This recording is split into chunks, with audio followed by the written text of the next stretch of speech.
మత్తు కారణం ఉందా లేకపోతే ఎవరైనా నిద్రమత్తు అన్న కూడా 2 కోణాల్లో కూడా పోలీసులు దర్యాప్తు చేస్తున్నారు. అంటే ఇప్పుడు సంబంధించి ట్రావెల్ బస్సు ఏదైతే ట్రావెల్ బస్సుకు సంబంధించిన ట్రావెల్ బస్సే అతివేగంగా వచ్చి ఢీకొట్టిందా లేకపోతే ముందులో ఉన్నటువంటి కంటైనర్ ఏదైనా స్లో అయిందా, ముందులో ఉన్న ఆ స్పీడ్ బ్రేకర్ రావడం లేకపోతే ఆ డ్రైవర్ నిద్రమత్తులో ఉండడం వల్ల కూడా ఒక్కసారిగా కులుకుపాటు కుదిరే అతను సడన్ బ్రేక్ వేయడం వల్ల బండి స్లో కావడం, వెనక నుంచి వచ్చిన కంటైనర్ దీంట్లో ఢీకొట్టిందా, ఇదన్నీ కూడా పూర్తిగా ఇటు 2 వాహనాలకు సంబంధించి కూడా పోలీసులు దర్యాప్తు చేస్తున్నారు. ఒకవేళ ఇటు ఆ బస్సు డ్రైవర్ తప్పిదం ఉందా అంటే ఫ్రెష్ సంబంధించిన ట్రావెల్ బస్సులు మనం చాలా వరకు చూసాం వీళ్ళు అతివేగంగా ఉన్నటువంటి పరిస్థితి. జాతీయ రహదారిపై ఎప్పుడు ఓవర్టేక్ చేస్తుండగా ఈ ప్రమాదం జరిగిందా లేదంటే నిద్రమత్తులో ఉన్నాడా, డ్రైవర్ తప్పిదం ఏమైనా కనబడుతోంది? ఇక్కడ ఫ్రెష్ ట్రావెల్స్ బస్సే వచ్చి కంటైనర్ ఢీ కొట్టిందని చెప్తూ ఉన్నారు. సో ఆ ట్రావెల్స్ బస్ స్పీడ్ నియంత్రణ లేకపోవడమా, నిద్రమత్త అంటే ఆయన వచ్చి ఢీ కొట్టడం ఏంటి? ఓవర్టేక్ చేస్తున్న సమయంలో జరిగింది ఇదంతా? మాక్సిమం ఓవర్టేక్ చేస్తున్న క్రమం, ఎందుకంటే డ్రైవర్ సైడే మొత్తం చొచ్చుకోపోతుంది కాబట్టి ఏదైతే ఈ లారీ ముందులో ఉన్న కంటైనర్ ఉందో కంటైనర్ ను ఓవర్టేక్ చేసే ప్రయత్నంలో జరిగింది అనేది పోలీసులు మాత్రం ఒక నిర్ధారణకు వచ్చారు. అంటే ఓవర్టేక్ చేస్తుంటే వచ్చిందా లేకపోతే ఇతను ట్రావెల్ బస్సులు మాక్సిమం అని చూస్తున్నాం ట్రావెల్ బస్సులకు వేగం లిమిట్ అనేది ఉండదు, అతి వేగంగా వస్తున్నటువంటి పరిస్థితి. అది అంటే వాళ్ళకు గమ్యస్థానాలు చేరుకోవాలంటే అది త్వరగా గమ్యస్థానాలకు చేరుకోవాలన్న ఉద్దేశంతో కూడా ఎక్కువ ట్రావెల్ బస్సులు కూడా ఆ స్పీడ్ వేగంతో నియంత్రణ అనేది ఉండకుండా ఉంటది. చాలా స్పీడ్ గా వెళ్తున్నట్టు పరిస్థితి. ఆ సందర్భాలలోనే చాలా ప్రమాదాలు చోటు ఇలాంటి రోడ్డు ప్రమాదాలు చాలా చూస్తున్నాం, చాలా వరకు కూడా చాలా ప్రమాదాలు కూడా చూస్తున్నాం. దానిలో భాగంగానే ఇది కూడా అట్లా జరిగిందా లేకపోతే డ్రైవర్ స్పీడా లేకపోతే నిద్రమత్త మద్యమత్త అనేది పూర్తిగా కూడా దర్యాప్తు చేస్తున్న పరిస్థితి కనపడుతుంది. మొత్తానికి సంబంధించిన లోపల వాళ్ళు మాత్రం అందరూ నిద్రమత్తులో ఉన్నటువంటి పరిస్థితి. ప్రయాణికులు నిద్రమత్తులో ఉండడంతో వారు ఒక్కసారిగా యాక్సిడెంట్ కావడంతో వెనక ఉన్న వాళ్ళందరూ వచ్చి కూడా ముందలికి పడడం, ఆ ముందల సీట్ల మీద పడడంతో కూడా మొత్తం కూడా చాలా వరకు ఇంజూరీస్ అయినటువంటి పరిస్థితి కనపడుతుంది. మొత్తం దీనికి సంబంధించి పోలీసులు మాత్రము దర్యాప్తు వేగవంతం చేసినటువంటి పరిస్థితి కనపడుతుంది. వివరాలు ఏమైనా తెలుస్తున్నాయా? ఎక్కడి నుంచి వచ్చారు వాళ్ళు, వాళ్ళ డీటెయిల్స్ ఏంటి? ఇప్పుడు దీనిపైన ఫ్రెష్ ట్రావెల్స్ బస్ ఏదైతే యాజమాన్యం ఉందో వాళ్ళ రియాక్షన్ ఏంటి? ఇప్పటి వరకు ప్రైవేట్ బస్సుకు సంబంధించి ఇప్పటి వరకు ఎలాంటి సమాచారము అందించలేదు. మరికాతో పట్టునే సంబంధించిన ఫ్రెష్ ట్రావెల్ బస్సుకు సంబంధించిన అధికారులు వస్తారు. అంటే వీళ్ళకి సంబంధించిన ఎవరెవరు అంటే వీళ్ళకి ఎక్కడ అనేది ఇంతవరకు అయితే మనకు తెలియట్లేదు.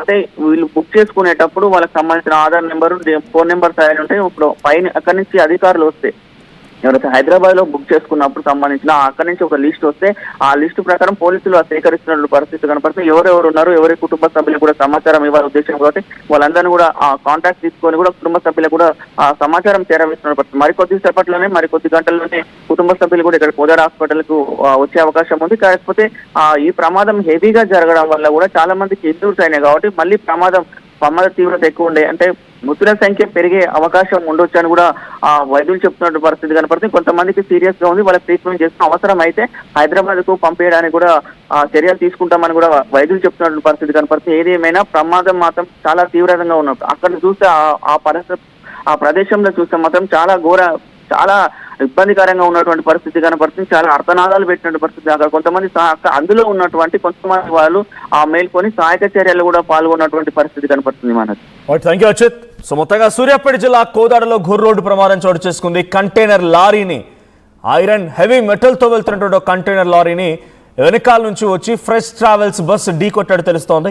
ఈ నేపథ్యంలో ఆ బస్సులో 42 మంది ప్రయాణికులు ప్రయాణిస్తూ ఉన్నారు. 6 స్పాట్లో చనిపోగా మిగిలిన వారికి చాలా తీవ్రంగా గాయాలే, వారంతా కూడా ఆసుపత్రిలో చికిత్స పొందుతూ ఉన్నారు. సో ఒక్కసారి విజువల్ మనం చూస్తున్నాం. ఇక్కడ మొదటిగా బస్సు చూడండి, ఆ బస్సు ఫ్రెష్ బస్. సో ఈ బస్సు కాస్త ఇప్పుడు ఇలా మారిపోయింది కంప్లీట్గా. అక్కడ ఉన్నటువంటి సిచ్యువేషన్లో ఆ బస్సు యొక్క సిచ్యువేషన్ చూస్తే ఆ బస్సు యొక్క ప్రమాద తీవ్రత అర్థమవుతోంది. సో కంప్లీట్గా డ్రైవర్ వైపునటువంటి ఫ్రంట్ గ్లాస్ బ్రేక్ అయిపోవడం, అటువైపునటువంటి ఆ సీట్లు మొత్తం కూడా అంటే ప్రయాణికులు కూర్చున్నటువంటి సీట్లు మొత్తం కూడా ధ్వంసం అయిపోవడం ఇలా జరుగుతూ వచ్చాయి. సో ఈ ఇన్సిడెంట్తో ఒక్కసారిగా షాక్ గురయ్యారు ప్రయాణికులంతా కూడా. ప్రస్తుతానికి గాయపడ్డ వారి యొక్క పరిస్థితి కూడా కొంతమంది పరిస్థితి విషమంగా ఉన్నట్టు తెలుస్తోంది. సో అటు కోదాడలోని ప్రభుత్వ ఆసుపత్రి తరలించడం, అక్కడి నుంచి వారికి చికిత్స అందిస్తూ ఉన్నారు. 6 ప్రయాణికులు చనిపోయారు. హైదరాబాద్ నుంచి ఏలూరు వైపుగా వెళ్తోంది బస్. ఒక్కసారి ఫ్రెష్ ట్రావెల్స్ బస్సుకు సంబంధించిన యాజమాన్యాన్ని ఒకసారి నేను ఆ సిచ్యువేషన్ చూస్తున్నాం, ఒకసారి సంప్రదించే ప్రయత్నం చేద్దాం మరి ఏం చెప్తారనేది. సో వెనకాల నుంచి వచ్చి ఆ హెవీ మెటల్తో కూడినటువంటి కంటైనర్ లాని ఢీకొట్టడం అంటే చిన్న విషయం ఏం కాదు. సో ఆ బస్సు యొక్క ప్రమాద తీవ్రత ఏంటో అర్థమవుతోంది. సో నిద్రమత్తు అండ్ ఓవర్టేక్ చేస్తున్న సమయంలో అతివేగం కూడా ప్రమాదానికి గల కారణంగా తెలుస్తుంది. ఒకసారి సహాయక చర్యలకు సంబంధించిన దృశ్యాలు చూద్దాం.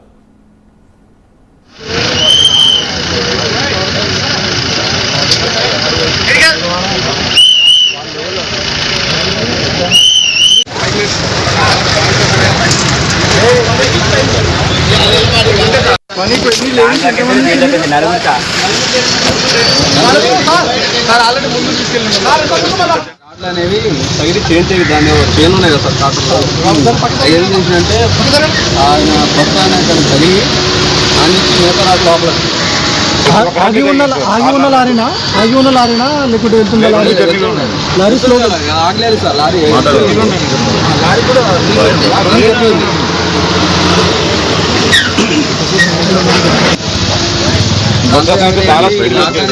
ఈ రాడ్లు అనేవి తగిలి చేంజ్ అయ్యి దాన్ని చైన్ ఉన్నాయి కదా సార్ ట్రాక్టర్లో ఏం చేసిందంటే ఆయన బస్సు అనేది తగిలి ఆ నుంచి మిగతా లోపల ఆగి ఉన్న లారీనా లేకుంటే వెళ్తుందా లారీ స్లో ఆగలేదు సార్ లారీ కూడా right.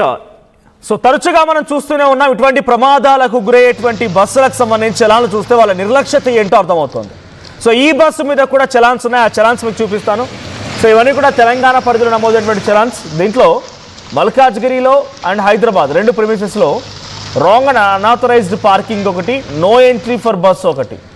So no entry for bus విషయంలో, తర్వాత అన్ఆథరైజ్డ్ పార్కింగ్ విషయంలో రెండు చలాన్స్ మాత్రం ఉన్నాయి. EV Trans Private Limited. So EV Trans Private Limited TS08 UL5112 ఇది ఆ బస్ నెంబర్. సో ఆ బస్ నెంబర్ ఇప్పుడు ప్రమాదానికి గురై ఆ ఇన్సిడెంట్లో 6 ప్రాణాలు తీసింది. సో 42 మంది 6 ప్రాణాలు కోల్పోగా మిగిలిన వారి పరిస్థితి కొంత విషమంగా ఉంది. కోదాడలోని ప్రభుత్వ ఆసుపత్రిలో చికిత్స పొందుతున్నారు. సో ఫ్రెష్ బస్ ట్రావెల్స్ సంబంధించినటువంటి ఈ ఘటన పైన సో ఒకసారి ఓనర్ ఎవరైనా ఆరా తీసినప్పుడు ఇక్కడ చిర్ర సుధాకర్ రెడ్డి. సో ఆ ఓనర్ ఫోటో మీకు చూపిస్తున్నాను. ఆయనే ఈ ఫ్రెష్ బస్ ట్రావెల్స్ సంబంధించినటువంటి యజమాని. సో వరుస సంఘటనలు ప్రమాదంలో జరిగినటువంటి ఇటువంటివి చాలా భయాందోళనకు గురి చేస్తూ ఉన్నాయి. సో డెఫినెట్గా ఆర్టీఏ అధికారులు కేవలం ఈ ప్రమాదాలు జరిగినప్పుడే తూతూ మంత్రంగా వచ్చి 1-2 సార్లు ఇన్స్పెక్షన్ చేసినట్టుగా వీడియోలు తీసి ఆ వీడియోని సర్క్యులేట్ చేయడం కాదు. ప్రతి సందర్భంలో రోడ్డు పైనికి బస్సు ఎక్కే ముందు డ్రైవర్ని కన్ఫర్మేషన్ చేయాల్సిందే. సో ఈ మధ్య కాలంలో విన్నాను. సో ఏరోప్లేన్లో వాళ్ళు ప్రయాణిస్తున్న సమయంలో ఒక బాక్స్ ఉంటుంది, బ్లాక్ బాక్స్ అని, ఎందుకు ఎటువంటి ప్రమాదం జరిగింది, సైంటిఫికల్గా ఏదైనా ఇష్యూ ఉందా, టెక్నికల్ ఇష్యూ ఉందా అని ఒకటైతే కాక్పిట్ బాక్స్ ఒకటి. అంటే ఆ డ్రైవర్ దగ్గర ఏదైనా ఆందోళన ఉందా, డ్రైవర్ మద్యం సేవించినా కూడా బస్సు కదలకుండా, డ్రైవర్ అతివేగంగా ఉంటే వెంటనే యాజమాన్యానికో లేకపోతే సంబంధిత ఎవరికి అందులో ప్రయాణించే ప్రయాణికులకి వేగాన్ని నియంత్రించే విధంగా ఒక కంప్లైంట్ పెట్టడం కానీ, అంటే ఒక మెసేజ్ పెట్టడం కానీ, ఇలాంటివి కొన్ని రిస్ట్రిక్షన్స్ పెట్టుకుంటే డెఫినెట్గా ఇలాంటి ప్రమాదాలని కొద్దిలో కొంత అవాయిడ్ చేసే అవకాశం ఉంది, కంట్రోల్ చేసే అవకాశం ఉంది. కానీ వాళ్ళు ఇక్కడ యాజమాన్యంగా ఇప్పుడు చిర్రా సుధాకర్ రెడ్డి కాదు, గతంలో వి కావేరి ట్రావెల్స్ బస్ చూసాం మనం. సో వీళ్ళందరూ కూడా ధనార్జనమే ధ్యేయంగా డబ్బులు సంపాదించడం కోసం వ్యాపారాలు చేస్తున్నారు. కానీ ప్రయాణికుల సేఫ్టీ మాత్రం నథింగ్ మ్యాటర్స్. అసలు వీళ్ళకి అవసరం కూడా లేదు ప్రయాణికుల యొక్క సేఫ్టీ. అటువంటి మాదిరిగా వీళ్ళ ఇన్సిడెంట్స్ వీళ్ళ యొక్క ప్రవర్తనలు ఉంటూ ఉన్నాయి. సో ఫ్రెష్ బస్ ట్రావెల్స్ సంబంధించి ఇప్పుడు కోదాడ దగ్గర ప్రమాదానికి గురైంది. ఆ ప్రమాదంలో 6 చనిపోయారు. ఒక కంటైనర్ లారీ హెవీ ఐరన్ మెటల్తో వెళ్తున్నటువంటి ఆ కంటైనర్ లారీ ఢీకొట్టడంతో ఈ ప్రమాదం జరిగింది. సో బస్సు పూర్తిగా నుజ్జు అయిపోయింది. ఆ 6 ప్రస్తుతానికి కోదాడ ప్రభుత్వ ఆసుపత్రి తరలించారు. మిగిలినటువంటి క్షతగాత్రుల్ని కూడా, గాయాల పాలన వారిని కూడా కోదాడ ప్రభుత్వ ఆసుపత్రిలో చికిత్స అందిస్తున్నారు. మరి వారి పరిస్థితి ఎలా ఉంటుంది, దీనిపై ఇంకా ఎటువంటి అప్డేట్స్ వస్తాయో చూడాలి.